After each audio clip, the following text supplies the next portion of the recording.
Kota Konstantinopel yang dibangun pada tahun 330 Masehi oleh Kaisar Bizantium, Konstantin I, menjadi ibu kota Romawi Timur dan merupakan kota paling kuat di dunia pada masanya. Inilah kota yang dijanjikan Rasulullah Shallallahu Alaihi Wasallam kelak akan ditaklukkan kaum muslimin. Itu sebabnya sejak Khalifah Umayyah di Damaskus hingga ratusan tahun kemudian, upaya menaklukkan Konstantinopel terus dilakukan. Namun tidak ada satupun yang berhasil.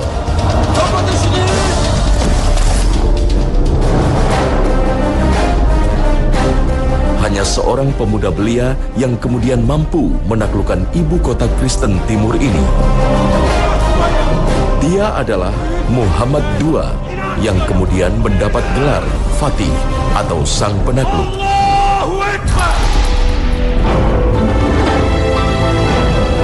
Muhammad Al-Fatih adalah Sultan Utsmani atau dinasti Ottoman generasi ke-7. Kekhalifahan Islam terakhir yang memimpin kaum muslim dan berpusat di Turki.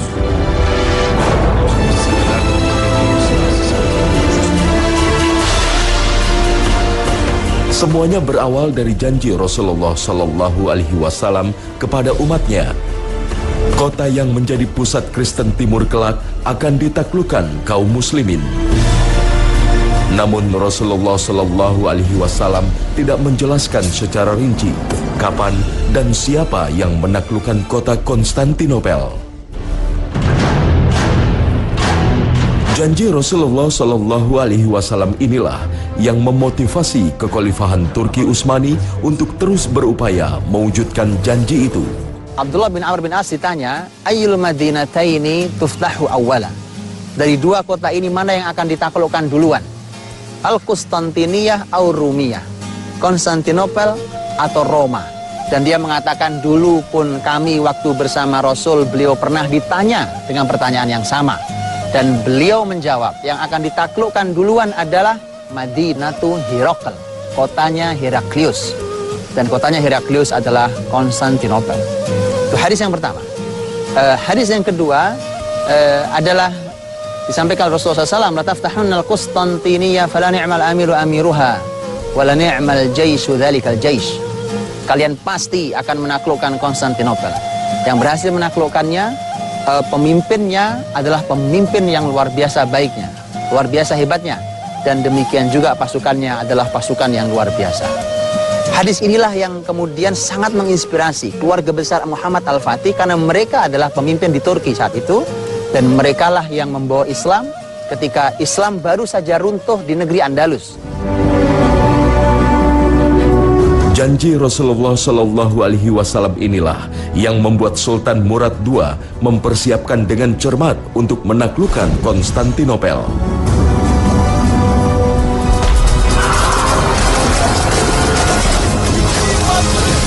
Berbagai penyerangan dilakukan ke benteng Konstantinopel. Kegagalan demi kegagalan tak membuat dirinya putus asa. Bahkan ia mempersiapkan generasi berikutnya untuk melaksanakan cita-citanya.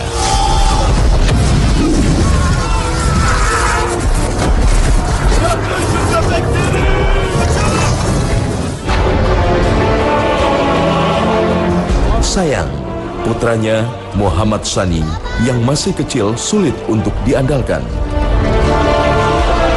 Muhammad Tsani sudah terlanjur hidup mewah di lingkungan istana sehingga menjadi anak yang manja.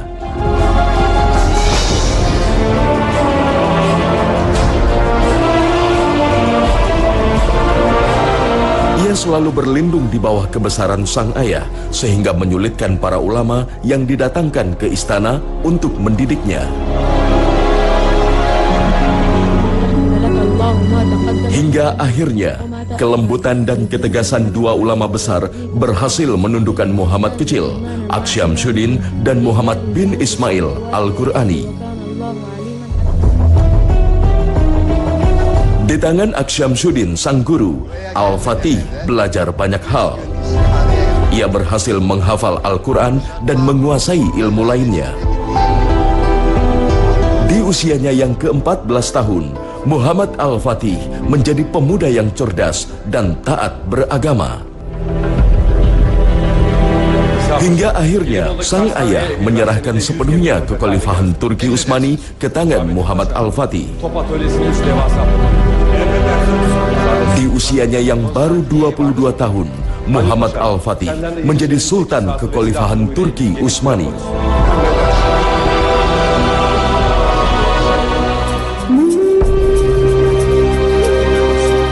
Al-Fatih membangun kesultanan serta tekun mematangkan persiapan untuk menaklukkan benteng Konstantinopel.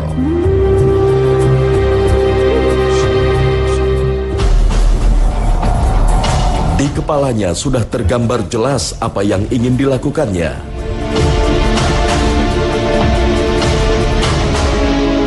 Dua tahun masa kepemimpinannya, pada usia 24 tahun, Al-Fatih berhasil membangun 200.000 pasukan, termasuk pasukan khusus yang terlatih. Seluruh keahlian pasukannya ditunjang dengan gemblengan rohani yang matang.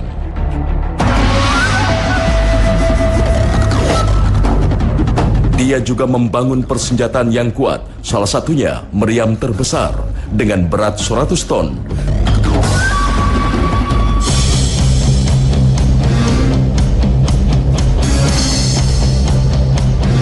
Semua itu diperkuat dengan 400 kapal perang.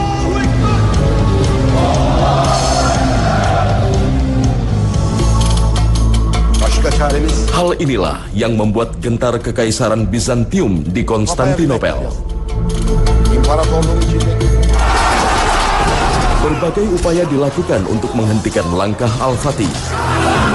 Dia mengirimkan utusan, membawa perhiasan, harta, hadiah, suap intinya. Intinya adalah suap, bahwa sudahlah, kami siap untuk membayar, yang penting Anda tidak melakukan penyerangan pada kami. Dan mari kita belajar dari sini. Kalau Muhammad Al-Fatih menerima suap itu, maka tidak akan pernah dalam sejarah disebut Muhammad Al-Fatih adalah sang penakluk Konstantinopel. Mana yang lebih mulia? Apakah menerima suap dalam sesaat dengan jumlah yang besar? Atau kemudian dia menjadi orang besar yang disebut sepanjang sejarah manusia ini masih ada sebagai penakluk Konstantinopel, sebagaimana disampaikan Rasulullah SAW. Maka suap hanya akan menghilangkan keabadian nama baik kita. Jangan pernah lakukan itu, jangan pernah terima itu. Itu mengapa Nabi SAW menyatakan bahwa siapapun yang melakukannya, baik penyuap atau yang menerimanya, maka semuanya ada di neraka. Tak ada jalan lain untuk menghentikan langkah Muhammad Al-Fatih.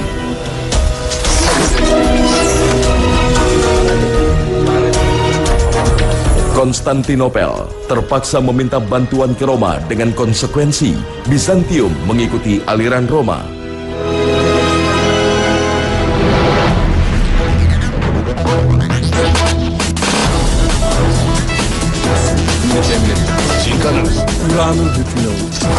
Setelah permintaan Muhammad Al-Fatih kepada Kaisar Bizantium untuk menyerah tanpa pertumpahan darah gagal,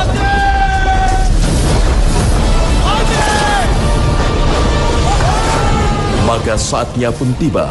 Pada tanggal 6 April 1453, Muhammad Al-Fatih memulai serangan umum ke kota Konstantinopel dari darat dan laut.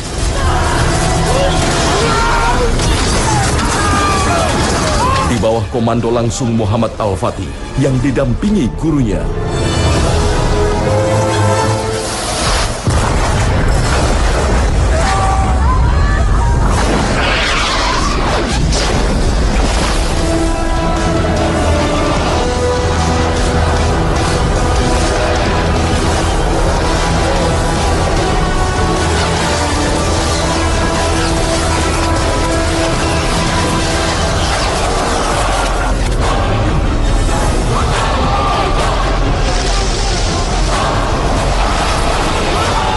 Panah-panah dan ketapel api melesat menghujani benteng Konstantinopel.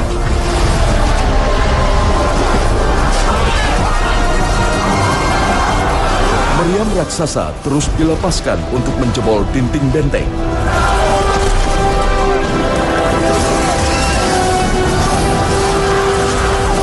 Sementara dari arah laut, kapal-kapal muslimin yang mencoba menyerang mendapat perlawanan dahsyat dari pasukan bantuan dari Eropa.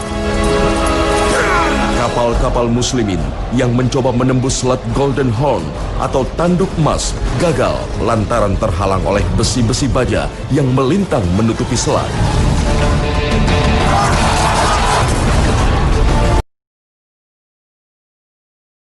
Berminggu-minggu pasukan muslimin menggempur benteng dengan berbagai cara.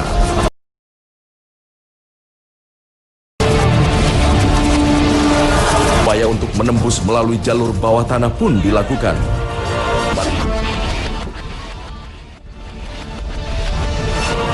Tak mudah menembus benteng Konstantinopel yang begitu kuat. Allahu Akbar! Allahu Akbar!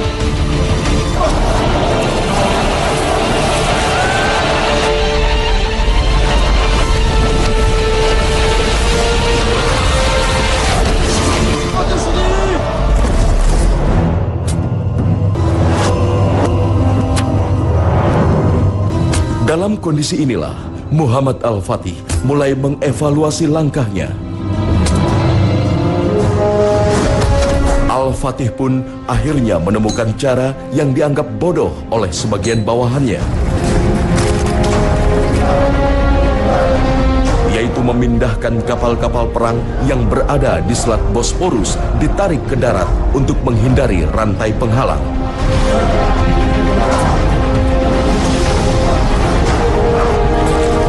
Dalam waktu semalam, 70 kapal sudah pindah di perairan Tanduk Emas melalui jalur darat dan perbukitan yang terjal.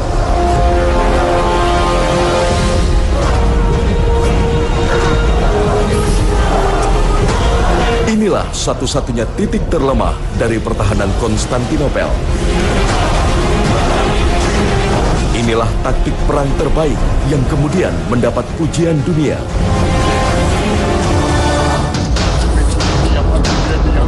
Muhammad Al-Fatih harus menyelesaikan serangannya dengan kemenangan. Maka pada hari Senin, 28 Mei 1453, ia dan pasukannya melakukan puasa sunnah. Allahu Akbar. Allahu Akbar. Malam harinya bertakohu, mendekatkan diri kepada Allah Subhanahu wa Ta'ala. Saat dia datang ke tenda gurunya yang dikawal itu, kemudian Muhammad Al-Fatih minta izin pada para pengawal agar bisa bertemu sang guru. Ternyata para pengawal menolak karena mengatakan bahwa sang guru hari ini tidak mau diganggu. Maka Muhammad Al-Fatih terpaksa harus melakukan cara lain. Dia robek tenda gurunya dengan pisau. Begitu robek, dia lihat ternyata gurunya sedang dalam keadaan sujud yang sangat lama. Inilah sujud guru yang mendoakan murid-muridnya. Mana hari ini guru yang dalam kesendiriannya mendoakan murid-muridnya. Kekhusyuan sang guru akan sangat berpengaruh bagi kebesaran murid-muridnya. Keikhlasan hati yang diberikan sang guru akan sangat berperan besar kepada keberhasilan anak muridnya.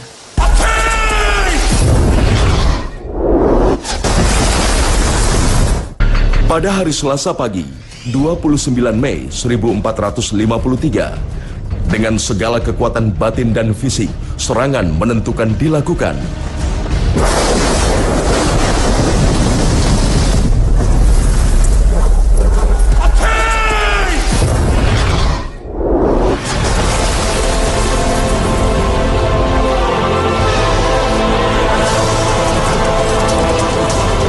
Takbir dan teriakan ulama yang menggelorakan semangat jihad menjadi penentu nasib Konstantinopel.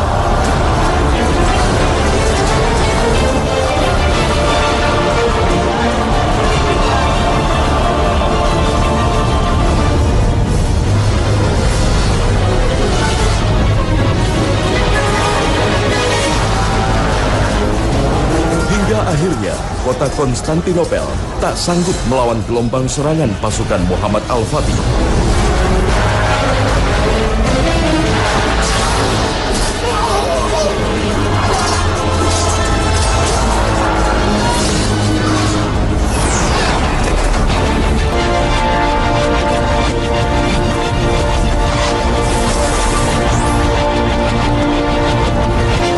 Konstantinopel jatuh di tangan kaum muslimin.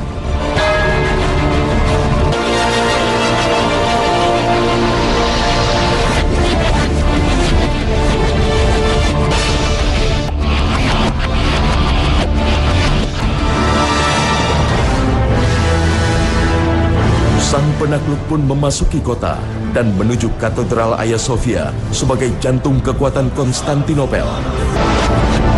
Disinilah sang penakluk menunjukkan jiwa kesolehannya sebagai seorang muslim sejati.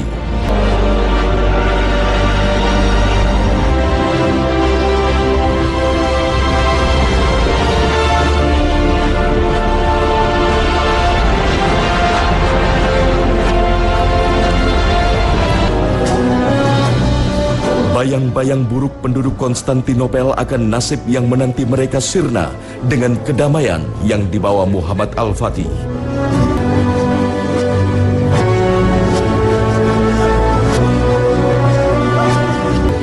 Ia memberikan kebebasan dan toleransi pada siapapun yang ingin tinggal di kota ini. Korkmayın. Bundan böyle canımız bir. Malımız bir, kaderimiz bir.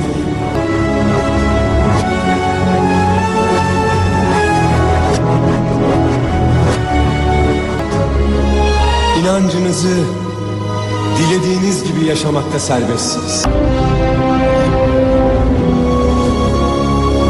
Hagia Sophia kemudian menjadi masjid dan tempat sholat Jumat pertama kaum muslimin di kota ini.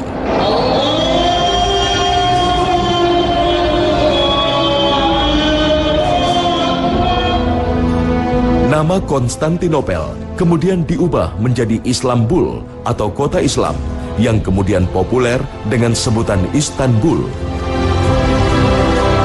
Maka selesailah misi seorang Al-Fatih. Ia telah memenuhi janji Rasulullah Sallallahu Alaihi Wasallam. Konstantinopel benar-benar jatuh di tangan sebaik-baik penguasa, dan itulah dirinya serta pasukannya yang disebut Rasulullah Sallallahu Alaihi Wasallam sebaik-baik pasukan. Setelah ini, tak ada lagi yang diharapkan. Yang diinginkan hanyalah membaktikan diri, hanya beribadah kepada Allah Subhanahu wa Ta'ala, jauh dari gemerlapnya kekuasaan. Dengan sangat mengejutkan, Muhammad Al-Fatih meminta nasihat gurunya dan mengatakan bahwa dia berniat untuk mengundurkan diri dari kesultanan. Apa tujuannya? Masih sangat muda. Ternyata tujuannya adalah agar dia ingin khusyuk menikmati ibadah. Tapi Aqs Syamsuddin memiliki jawaban yang sangat bijaksana. Aqs Syamsuddin sebagai ahli ilmu mengatakan, aku tahu nak, bahwa kalau kau konsentrasi fokus ibadah dan meninggalkan kesultanan, maka semua kenikmatan menjadi sultan akan runtuh di hadapan kenikmatanmu beribadah pada Allah Subhanahu wa Ta'ala. Tetapi nak, keberadaanmu di kursi kesultanan jauh lebih manfaat bagi orang lain daripada engkau menikmati sendiri ibadahmu.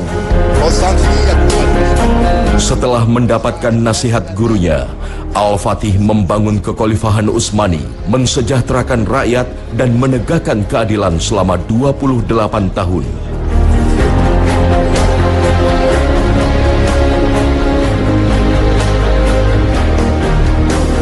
Hingga akhirnya Al-Fatih menghembuskan nafasnya yang terakhir dalam perjalanan dengan pasukannya untuk menaklukkan sebuah negeri. Entah negeri mana, sejarawan berbeda pendapat soal ini. Mungkinkah Roma yang menjadi tujuannya untuk menggabungkan kebesarannya memenuhi janji Rasulullah Sallallahu Alaihi Wasallam? Wallahu alam. Rahimahullah, Muhammad Al-Fatih.